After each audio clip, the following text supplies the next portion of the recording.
Welcome to Electrodynamics 59th lecture, BSC Main, Semester 3. 59th lecture, today we see what is called sharpness of resonance. അപ്പോൾ കഴിഞ്ഞ ക്ലാസ്സിൽ നമ്മൾ പ്രോബ്ലത്തിൽ ഈ ഷാർപ്പ്നെസ്സിൻ്റെ ഒരു question വന്നിരുന്നു. ഷാർപ്പ്നെസ് കൂട്ടാനായിട്ട് ക്യൂ ഡബിൾ ആക്കിയാൽ മതിയെന്ന് പറഞ്ഞൊരു പ്രോബ്ലം ഉണ്ട്. അപ്പോൾ ആ ഷാർപ്പ്നെസ് ഓഫ് റെസൊണൻസ് ആണ്. ഇത് നിങ്ങൾ ഇലക്ട്രോണിക്സിൽ പഠിച്ചിട്ടുള്ളതാണ്.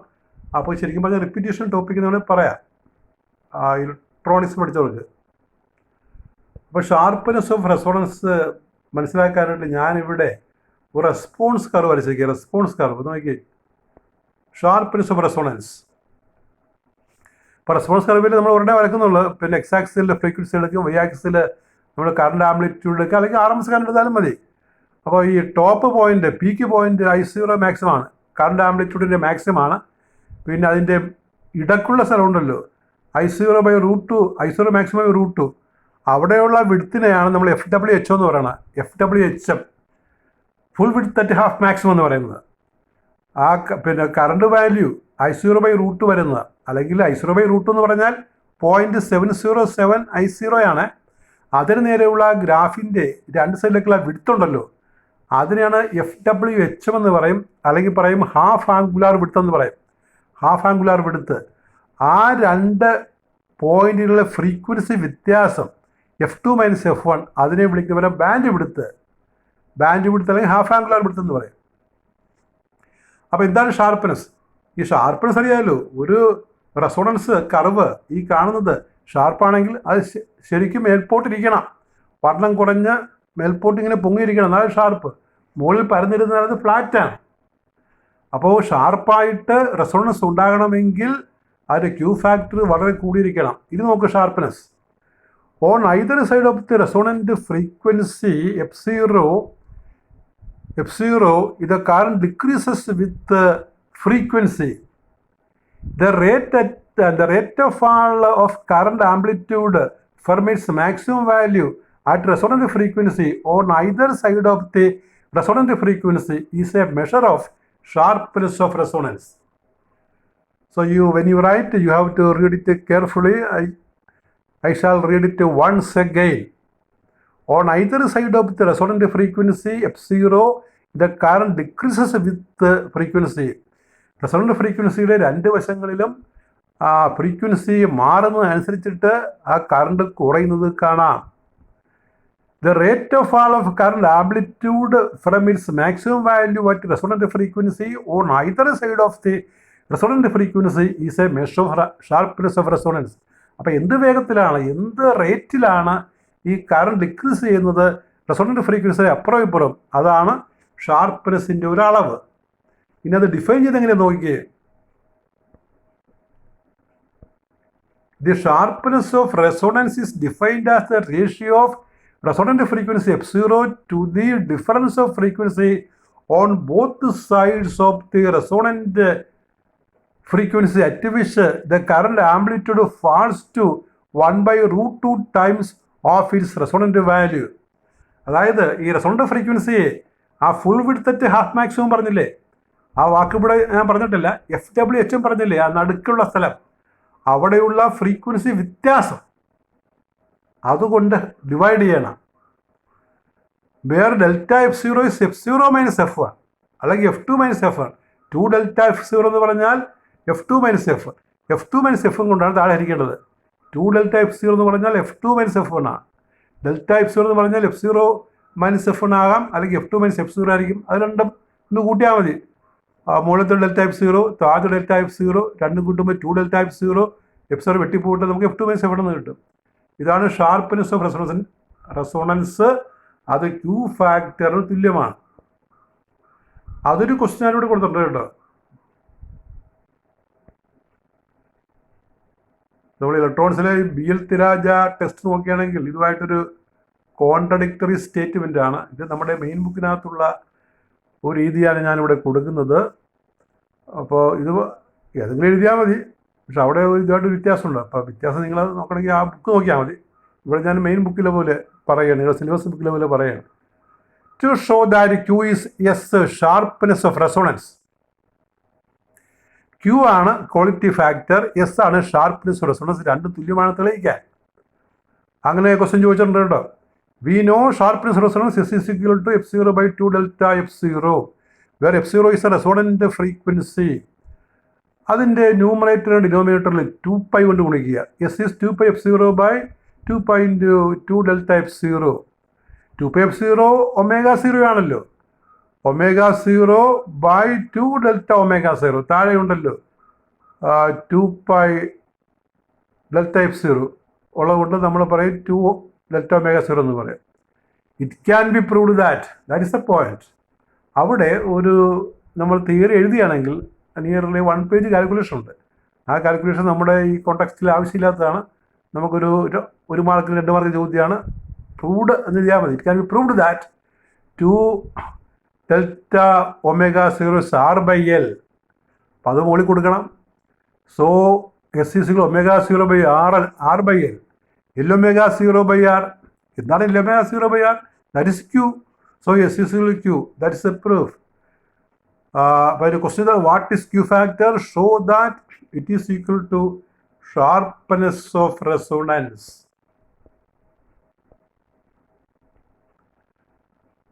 അപ്പോൾ ഇനിയും നമ്മൾ ഒരു CR പ്രോബ്ലം ഒന്ന് റിപ്പീറ്റ് 1-2 പ്രോബ്ലം റിപ്പീറ്റ് ചെയ്യാണ്. റിപ്പീറ്റ് അല്ല, പുതിയ പ്രോബ്ലമായിട്ട് നമ്മൾ പഠിക്കുകയാണ്. ഇതൊക്കെ പ്രീവിയസ് പരീക്ഷ ക്വസ്റ്റ്യൻസ് ആണ്. പ്രോബ്ലം CR പ്രോബ്ലം ആണ് കേട്ടോ. CR സർക്യൂട്ടിൻ്റെ പ്രോബ്ലം ആണ്.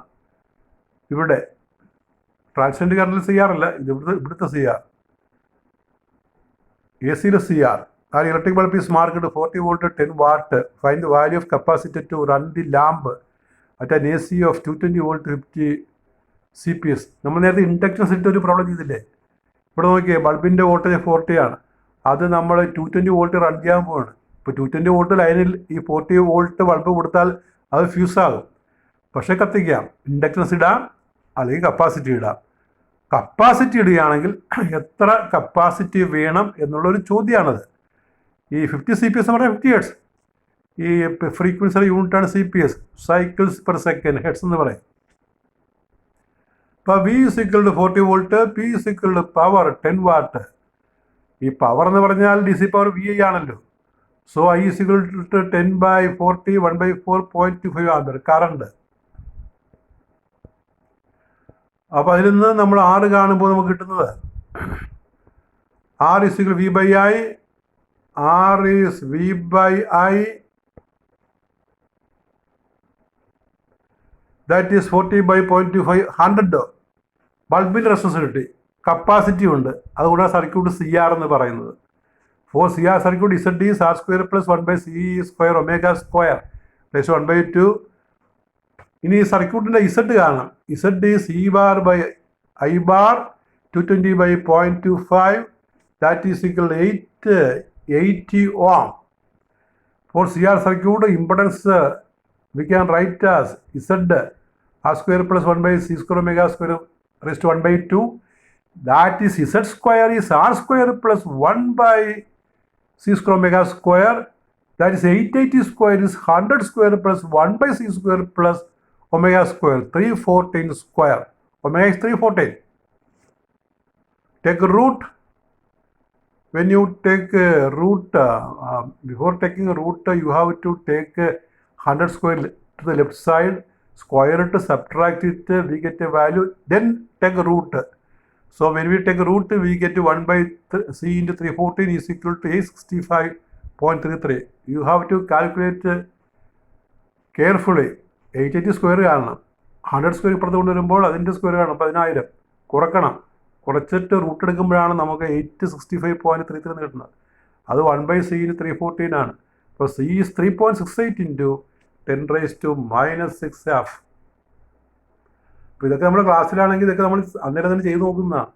അതിനുള്ള സമയം നമുക്ക് ഇവിടെ കണ്ടെത്തി ചെയ്യണത്. ക്ലാസ്സിൽ നമ്മൾ ഇത്തരം കണക്കുകൾ അന്നേരം തന്നെ ചെയ്യും, സമയം കൊടുത്ത്. അടുത്ത question. A series LCR circuit contains a coil with L is equal to 2.25 Henry. A capacity having C is 50 by pi mu of, and a resistor with R is 50 ohm. Calculate 1, impedance 2, phase difference between current and voltage. Take a frequency of current 50 CPS, cycles per second, which is hertz. So L is equal to 2.25 Henry, C is equal to 50 by pi into 10 raised to minus 6 Farad, R is 50 ohm, frequency N or F, frequency N എന്ന് F എന്ന് പറയാൻ കേട്ടോ, 50 CPS. ഇവിടെ നമുക്ക് കാണേണ്ടത് ഇത് LCR സർക്യൂട്ടാണ്. LCR XL കണ്ടു, L omega, that is L into 2 pi F, അത് 707 ohm എന്ന് കിട്ടും. Reactance due to capacity XC 1/C ഒമേഗയാണ്, അത് 10⁻⁶ by 50 by pi 2 pi into 50. Capacity micro ആയതുകൊണ്ടാണ് 10⁻⁶ മുകളിൽ പോകുന്നത്. അത് നമുക്ക് 200 ohm എന്ന് കിട്ടും. ഇസഡ് LCRൻ്റെ Z √R² plus XL - XC whole square, √50² plus 707 - 200 square. അപ്പോൾ അത് സബ്ട്രാക്ട് ചെയ്ത് സ്ക്വയർ ചെയ്തിട്ട് പിന്നെ കൂട്ടിയിട്ട് അവസാനം വേണം റൂട്ട് കാണാൻ. 509.5 ohm എന്ന് കിട്ടും. പിന്നെ phase difference 5 LCR about tan phi is L omega minus 1/C omega by R, അല്ലെങ്കിൽ പറയും XL - XC by R is equal to 707 - 200 by 50. That is tan inverse 10.1. ഇവിടെ tan phi നമ്മൾ കണ്ടുപിടിക്കുന്നുണ്ട്. പിന്നെ അവസാനം സമയം ഇട്ട് വെച്ചിരിക്കുന്ന ആ സമം വേണ്ട, അടുത്ത സ്റ്റെപ്പായിട്ടാണ് എഴുതേണ്ടത്. സ്റ്റെപ്പായിട്ട് 5 is equal to ഇവിടെ ഇൻവേഴ്സ് ഉണ്ടല്ലോ, ഇൻവേഴ്സ് കൊടുത്തിട്ട് ഇടയ്ക്കാണ് ടാൻ ഇൻവേഴ്സ് വിട്ടുപോയത് കേട്ടോ. 5 is tan inverse XL - XC by R equal to tan inverse 707 - 200 by 50. അപ്പോൾ അവിടെ ടാൻ ഇൻവേഴ്സ് വേണമായിരുന്നു, ബ്രാക്കറ്റിന് മുമ്പ് ബ്രാക്കറ്റ് ഇടുകയും വേണം. Equal tan inverse 10.1 is equal to 84.35. ഇതൊരു പോസിറ്റീവ് വാല്യൂ ആണ്. പോസിറ്റീവ് വാല്യൂ ഇപ്പോൾ എങ്ങനെയാണ്, ലീഡാണ് ലാഗാണ്. LCR അല്ലേ, 5യുടെ വാല്യൂ പോസിറ്റീവ് ആണ്, അപ്പോൾ ഫേസ് ലാഗ് ആണ്. ഫേസ് ലാഗ് അവിടെ സൈഡിൽ എഴുതാം, ഫേസ് ലാഗ് എന്ന് എഴുതാം പോസിറ്റീവ് ആണെങ്കിൽ. അടുത്ത ക്വസ്റ്റ്യൻ ഇതേ ടൈപ്പ് തന്നെ. A circuit has R is 10 ohm, L is 0.05 Henry, C is 20 μ and EC an alternating potential difference of 100 volt RMS is applied across the calculate A resonant frequency, current resonance, Q value of the circuit. Resonant frequency N or F 1/2 pi root LC 1/2 pi root of 0.05 into 20 into 10⁻⁻⁶ 159. This is LCR. Therefore, impedance Z is √R² plus L omega minus 1/C omega square. At resonance, L omega minus 1/C omega is 0. Therefore, Z is equal to R. Z is R. At resonance, impedance is R. B part. Current resonance ERMS by R 100 by 10 is equal to 10 ampere.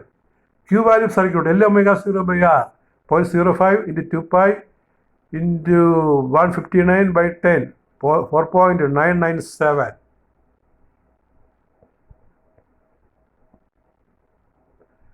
പിന്നെ ഒരു question ഉള്ളത്, ഇതൊരു general question ആണ്. ഈ DC-യേക്കാൾ എന്ത് കാരണം കൊണ്ടാണ് AC മികച്ചിരിക്കുന്നുള്ളത്? അഡ്വാൻറ്റേജസ് ഓഫ് AC എന്താണ്? AC-യുടെ മേന്മകൾ. ജനറൽ ക്വസ്റ്റ്യൻ ആണ്. Battery current DC, dynamo current AC. Dynamo കറണ്ടിന് മികവ് കൂടുതലാണ്. കാരണം എന്താണ്? അഡ്വാൻറ്റേജസ്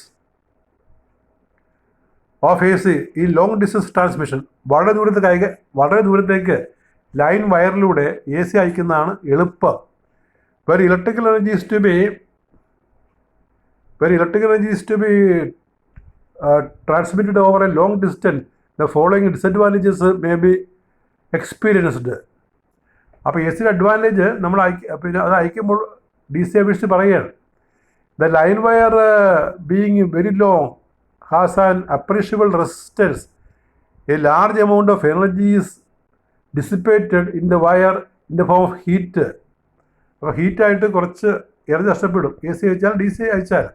പിന്നെ AC അഡ്വാൻറ്റേജ് പറയാൻ പോവുക.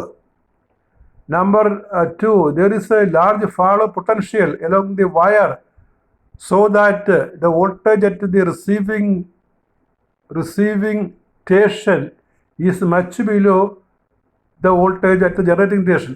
നമ്മളിങ്ങനെ AC ഓ DC അയക്കുമ്പോൾ പിന്നെ ഈ റിസീവിങ് സ്റ്റേഷനിൽ കിട്ടുന്ന വോൾട്ടേജ് കുറവായിരിക്കും. കാരണം കുറേ നഷ്ടപ്പെട്ടു പോകും, ഡ്രോപ്പ് ഉണ്ടായി പോകും.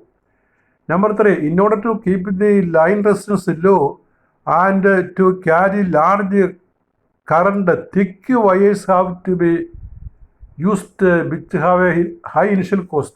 അപ്പോൾ നമ്മൾ കൂടിയ കറണ്ട് അയക്കണമെങ്കിൽ വളരെ വണ്ണമുള്ള കമ്പികൾ വേണം, അലൂമിനിയം അല്ലെങ്കിൽ കോപ്പർ കമ്പികൾ വേണം, അതിന് ചിലവ് കൂടുതലാണ്. Thick wires being heavy require stronger poles to support them. അപ്പോൾ ഈ നല്ല പോസ്റ്റ് വേണം ഇതിനൊക്കെ സപ്പോർട്ട് ചെയ്യാനായിട്ട് ഇത്തരം തിക്കായിട്ടുള്ള കമ്പികളെ. അപ്പോൾ AC ഉപയോഗിച്ചാൽ ഈ പ്രശ്നങ്ങളൊക്കെ തീരുകയാണ്. നോക്കിയേ, in AC transmission the use of transformer removes all these disadvantages. നമ്മൾ ട്രാൻസ്ഫോർമർ ഉപയോഗിച്ച് കഴിഞ്ഞാൽ ഈ ചെറിയ വോൾട്ടേജിനെ വലുതാക്കി കഴിഞ്ഞാൽ ആ മുകളിൽ കാണുന്ന കുഴപ്പങ്ങളൊക്കെ ഒഴിവാക്കുക. The efficiency of transformer is very high and there are practically no losses except the slight loss of energy due to magnetic leakage, eddy current and hysteresis. AD current, magnetic leakage, hysteresis പോലുള്ള ചെറിയ loss അല്ലാതെ joule heating, കമ്പി ചൂടായിട്ട് joule heating മൂലമുള്ള power നഷ്ടം, energy നഷ്ടം AC നമ്മൾ transformer വെച്ച് സ്റ്റെപ്പപ്പ് ചെയ്ത് അയച്ചാൽ പറ്റത്തില്ല. DC അങ്ങനെ സ്റ്റെപ്പപ്പ് ചെയ്യാൻ പറ്റത്തില്ല. DC അയച്ചാൽ കമ്പി ചൂടാകും, വളരെ നഷ്ടം ഉണ്ടാകും. AC ആണെങ്കിൽ ഹൈ വോൾട്ടേജ് അയച്ചു കഴിഞ്ഞാൽ കമ്പി ചൂടാകാതെ നമുക്ക് എത്ര ദൂരം വേണമെങ്കിലും അയക്കാം. പവർ നഷ്ടം സംഭവിക്കുന്നതല്ല. പോസ്റ്റുകൾ കട്ടിയുള്ളത് വാങ്ങിക്കുക, അല്ലെങ്കിൽ തിക്കായിട്ടുള്ള കോപ്പർ വയർ ഉപയോഗിക്കുക, അതൊക്കെ ഒഴിവാക്കാൻ പറ്റും AC ട്രാൻസ്മിഷൻ ആണെങ്കിൽ. അടുത്തൊരു പ്രോബ്ലം അല്ല, ഒരു ഷോർട്ട് ആൻസറാണ്. Show that at resonance power factor is unit in a series LCR circuit. റെസോണൻസിൽ പവർ ഫാക്ടർ യൂണിറ്റാണ് തെളിയിക്കാൻ. അപ്പോൾ അതിൻ്റെ ഒരു ഇക്വേഷൻ നമുക്കറിയാമല്ലോ, പവർ ഫാക്ടർ കോസ് ബൈസ് R/Z ആണ്. R/Z എന്ന ഇക്വേഷൻ ഉണ്ട് പവർ ഫാക്ടറിന്. Is equal to R/Z value R² plus L omega minus 1/C omega square raised to 1/2. അറ്റ് റെസോണൻസ് L omega minus 1/C omega 0. അപ്പോൾ ബ്രാക്കറ്റിലുള്ള ആ സിംഗിൾ ബ്രാക്കറ്റിലുള്ള ടേം 0 ആകും. അപ്പോൾ cos by R/R² plus 0² R/R equal to 1 unity. That is the answer. With this, our 59th class is over, and what now remain is 2 classes, only 2 classes. The 60th class is for parallel LCR circuit. That is an important essay. 2 problems.